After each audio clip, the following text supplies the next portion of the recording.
pour ITOP. Tout à fait. Alors comment ça se passe? Quelle est l'ambition de cette édition? Donc la 6e édition qui se passe plutôt bien, qui cette année s'inscrit sous le signe de l'ouverture par rapport aux ENT qui étaient plutôt focalisés dans les dernières éditions. Donc aujourd'hui les Net-Journées se transforment en Forum national de l'éducation numérique avec l'ensemble des acteurs, l'ensemble des usages du numérique éducatif, et on s'aperçoit que c'est plus un outil particulier mais c'est un ensemble d'outils qui fait le numérique éducatif. Donc ça se passe bien, on a aussi beaucoup d'élèves cette année pour la première fois, ce qui rend un peu plus vivant aussi et plus concret l'utilisation de nos outils au quotidien. Alors donc on va revenir sur ITOP quand même, qui est porteur de cette journée depuis 6 ans. ITOP fêtait ses 10 ans l'an passé.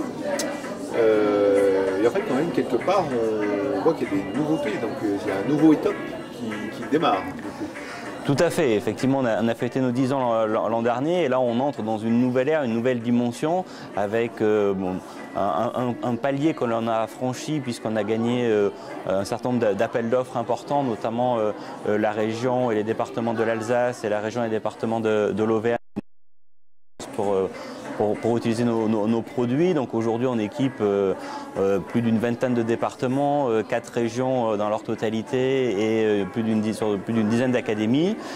Donc forcément on rentre dans une nouvelle dimension puisqu'on ne peut pas, aujourd'hui on est à plus de 70 personnes et on ne peut pas forcément être géré de la même manière quand on était 3 il y a un peu plus de 10 ans, maintenant on est 70. Donc ça veut dire quoi, nouvelle organisation, nouvelle ère? C'est déjà une nouvelle organisation avec l'extension et la constitution d'un comité de pilotage qui permet, de direction, qui permet d'avoir l'ensemble des compétences pour prendre en charge cette nouvelle dimension. Des nouveaux locaux, nous avons déménagé il y a quelques mois pour un espace beaucoup plus adapté et plus grand par rapport à nos besoins. L'extension de notre agence Lorraine qui passe de 2 à 6 personnes, la création d'une agence en Rhône-Alpes pour être au plus proche des projets et des utilisateurs. Ça passe aussi par des nouvelles infrastructures d'hébergement, notamment basées sur le cloud, sur la virtualisation. Et puis, plus anecdotiquement, pour symboliser cette nouvelle ère et cette nouvelle ambition d'ITOP, un nouveau logo qui redynamise un petit peu le logo précédent. Bien. Alors, il y a quelque chose qui va marquer lors de tes conférences, c'est l'empreinte sociétale de la société ITOP, puisqu'on est quand même sur un sujet qui touche à l'éducation des enfants. Et donc tu as expliqué longuement la position d'ITOP, et je crois que vous avez une démarche ISO par rapport à une responsabilité sociétale ou sociale de l'entreprise ITOP. Tout à fait, c'est quelque chose qui finalement est en nous et dans ITOP depuis le début. On a toujours été attaché à certaines valeurs. Alors, ça ne s'appelait pas encore à l'époque la responsabilité sociale, on ne savait même pas, on le faisait naturellement et spontanément.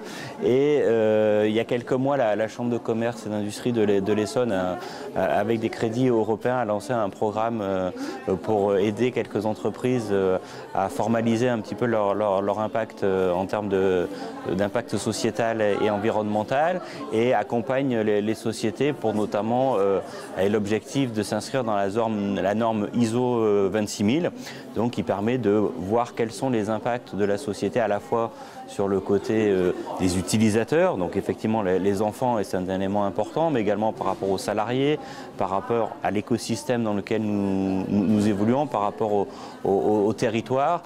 Donc tout ça, c'est des choses qui nous tiennent vraiment à cœur, et on a souhaité vraiment s'engager dans cette direction-là. Pour finir, Hervé Bourdon, c'est aussi le président de la FINEF. Tu as présenté un petit peu les évolutions de la FINEF. Je crois que tu es quand même partie prenante pour le développement de la FINEF assez de manière lourdement. Et on voit que tu t'associes avec beaucoup d'entreprises. Ça a rapidement grossi un peu l'état de la FINEF aujourd'hui. La FINEF aujourd'hui, c'est près de 45 membres qui représentent plus de 70 entreprises, plus de 4000 salariés sur tout le territoire. Donc voilà, on va dire qu'en 18 mois, la FINEF a doublé de volume, doublé d'ampleur.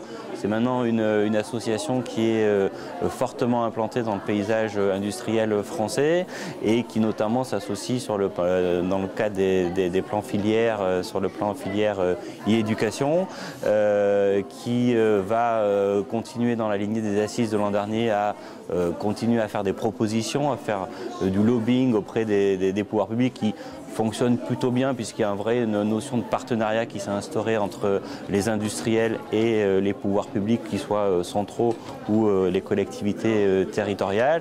Donc voilà, on est vraiment dans une très très bonne dynamique dans le contexte de refondation de l'école qui nous permet d'avoir d'espoir de développement de cette filière, même si encore certains obstacles restent à surmonter, mais on est plutôt confiant dans l'avenir.